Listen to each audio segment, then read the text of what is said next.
Welcome to சுடுதண்ணி. இன்னைக்கு நம்ம வீடியோவில் ரொம்ப ஹெல்த்தியான ஒரு சூப் ரெசிபி தான் பார்க்க போகிறோம். சூப்புன்னொன்னே ரொம்ப கஷ்டமாக இருக்கும் அப்படிலாம் நினைக்காதீங்க. ஒரு குக்கர் போதும், வெறும் 10 நிமிஷத்தில் சட்டுன்னு பண்ணிடலாம். ஒரு சூப்பர் ஈஸியான கேரட் சூப் எப்படி பண்ணுறதுன்னு பார்க்கலாம்.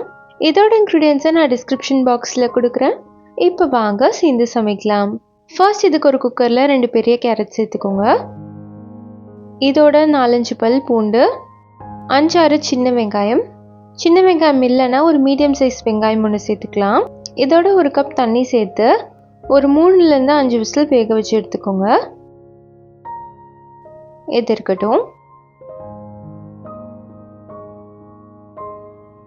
இப்போ பார்த்தீங்கன்னா இது நல்லா வெந்து வந்துருச்சு. கேரட்டை நீங்கள் கட் பண்ணி பார்த்தா அது ஈஸியாக கட் ஆகணும். அந்த அளவுக்கு நல்லா வெந்திருக்கணும். அப்போ தான் அரைக்கும் போது நல்லா ஸ்மூத்தான பேஸ்ட்டாக நம்மளுக்கு கிடைக்கும். பாருங்கள் கேரட் எவ்வளோ சாஃப்டாக வெந்திருக்குன்ட்டு.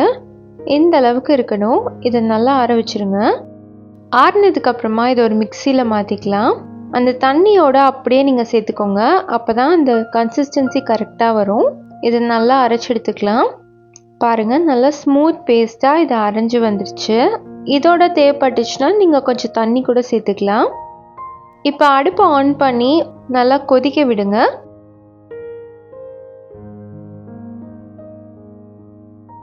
ஒரு கொதி வரும்போது இதில் 1/2 டீஸ்பூன் உப்பு, 1/2 டீஸ்பூன் மிளகுத்தூள் நான் ஃப்ரெஷ்ஷாக க்ரஷ் பண்ணி சேர்த்துக்கிறேன். சேர்த்துட்டு நல்லா மிக்ஸ் பண்ணிக்கோங்க. இது குழந்தைங்களுக்குலாம் ரொம்ப பிடிக்கும். சில பேர் இஞ்சி போட்டால் சாப்பிட மாட்டாங்க. அதனால் இந்த சூப்பில் நான் இஞ்சி இல்லாமல் பண்ணியிருக்கேன். குழந்தைங்க காயெல்லாம் சாப்பிட மாட்டேங்கிறாங்கன்னா இந்த சூப்பை நீங்கள் அப்பப்போ வச்சு கொடுங்க. ரொம்ப ஹெல்த்தியான ஒரு ரெசிபி. லாஸ்ட்டாக இதில் 1/2 டீஸ்பூன் சர்க்கரை சேர்த்துக்கலாம். நிறைய சேர்க்க வேணால் ரொம்ப இனிப்பாயிடும். சும்மா ஒரு ஃப்ளேவருக்காக 1/2 டீஸ்பூன் சேர்த்துக்கோங்க. அப்போ நல்லா பேலன்ஸ்டாக இருக்கும்.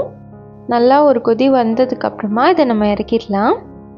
இது கரெக்டான ஒரு சூப்பி கன்சிஸ்டன்சியில் இருக்கும். ரொம்ப தண்ணியாலாம் இருக்காது. குடிக்கிறதுக்கு சூப்பராக இருக்கும். இது ஒரு பவுலில் மாற்றிக்கலாம். ஈவினிங் டைமில் ஸ்கூல் விட்டு வர பசங்களுக்கெலாம் கண்டிப்பாக இதை கொடுங்க. இல்லை வீட்டில் யாருக்கும் உடம்பு சரியில்லைன்னா கூட ஏதாவது லிக்விடாக குடிக்கணும் அப்படின்னா இந்த சூப்பெலாம் பெஸ்ட் சாய்ஸாக இருக்கும். ஸோ இந்த சுவையான கேரட் சூப்பை நீங்களும் ரொம்ப ஈஸியாக வீட்டில் ட்ரை பண்ணி பார்த்துட்டு எப்படி இருந்துச்சுன்னு சொல்லி கமெண்ட்டில் சொல்லுங்கள். இந்த வீடியோ உங்களுக்கு பிடிச்சிருந்தால் லைக் பண்ணுங்கள். சுடு தண்ணி சேனலை சப்ஸ்கிரைப் பண்ணுங்கள். தேங்க்யூ.